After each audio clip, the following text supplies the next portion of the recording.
تجھ کو بتاتا ہوں کہ تقدیر امم کیا ہے، شمشیر و ثنا اول طاؤس و رباب آخر۔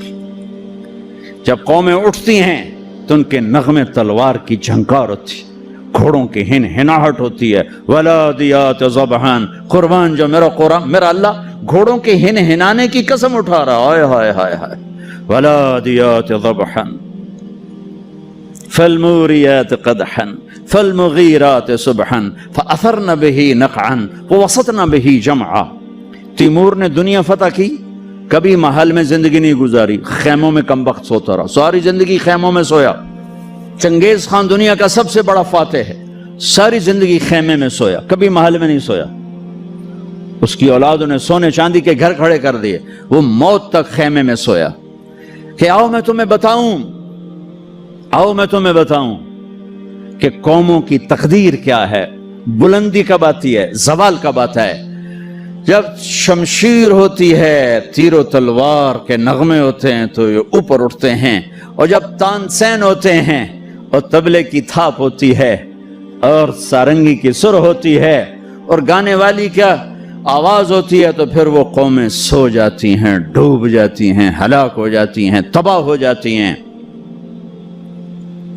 تم شریعت کو بیچ سے نکال دو، تاریخ کو بیچ میں لاؤ کہ قوموں نے عروج کیسے پکڑا، زوال کیسے آیا۔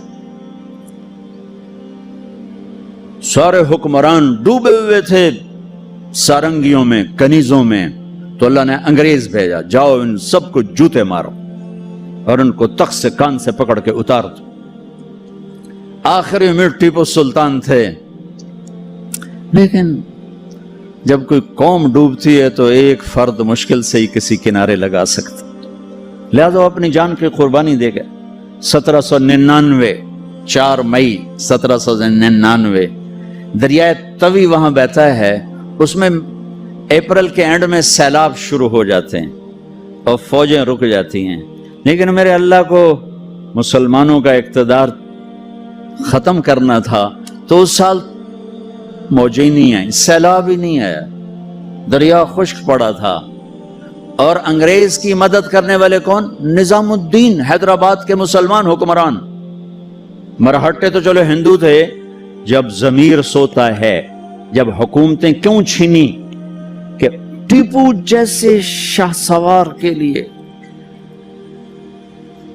شیر نر کے لیے نظام الدین کی فوج آ رہی، مسلمان فوج آ رہی، اس کے لیے تو انہیں ڈوبنا چاہیے، انہیں مرنا چاہیے، انہیں غلامی کا طوق پہننا ہوگا۔ میرے رب کا نظام ہے، میرے رب کا قانون ہے کہ یہاں نااہل کو نہیں بٹھایا جا سکتا، اہلی آتے ہیں تو نظام چلتا ہے۔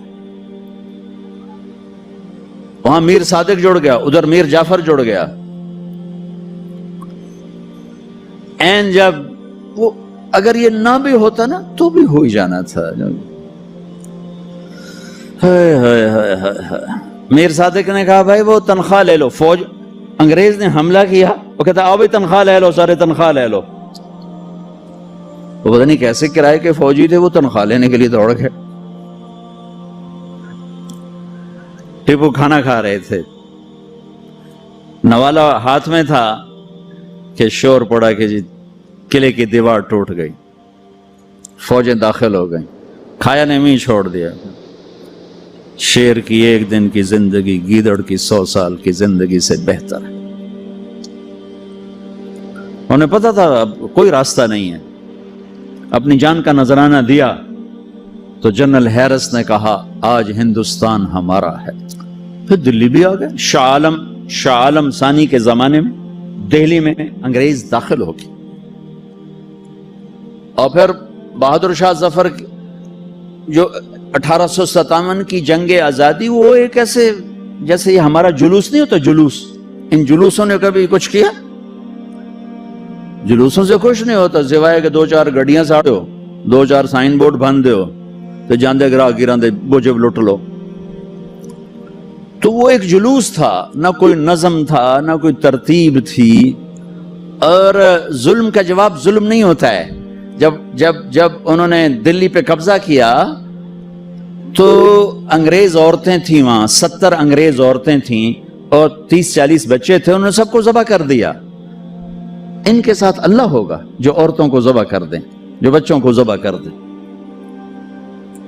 میرا دین ظلم کی اجازت نہیں دیتا۔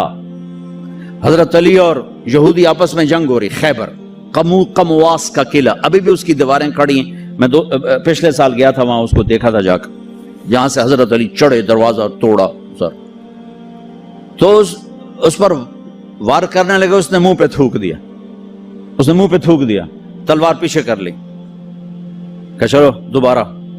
کہنے لگے ہیں دوبارہ کیوں؟ مجھے قتل کیوں نہیں کیا؟ تو میرے اوپر چھا گیا تھا، کہ پہلے تو میں اللہ کے لیے قتل کر رہا تھا، جب تو نے میرے منہ پہ تھوکا تو مجھے غصہ آ گیا، مجھے ڈر لگا کہ تمہارا قتل میرے غصے کی وجہ سے کہیں نہ ہو، اللہ نہ ناراض ہو جائے، میں تمہیں اللہ کے لیے قتل کر رہا ہوں۔ انہوں نے کہا میاں مجھے کلمہ پڑھا دے، مجھے نہیں لڑنا۔ اور جب اسلامی لشکر جاتے تھے تو حکم ہوتا تھا کسی بچے کو نہیں قتل کرنا، کسی عورت کو نہیں قتل کرنا، کسی گرجے کے راہب پادری کو نہیں قتل کرنا، بوڑھوں کو نہیں قتل کرنا، درختوں کو آگ نہیں لگانی، درختوں کو نہیں کاٹنا۔ اس نے ناکام ہونا ہی تھا، لیکن اس میں مرزا الہی بخش، نجف خان، نواب شجاع الدولہ، یہ 3 آدمی اس میں ذریعہ بنے۔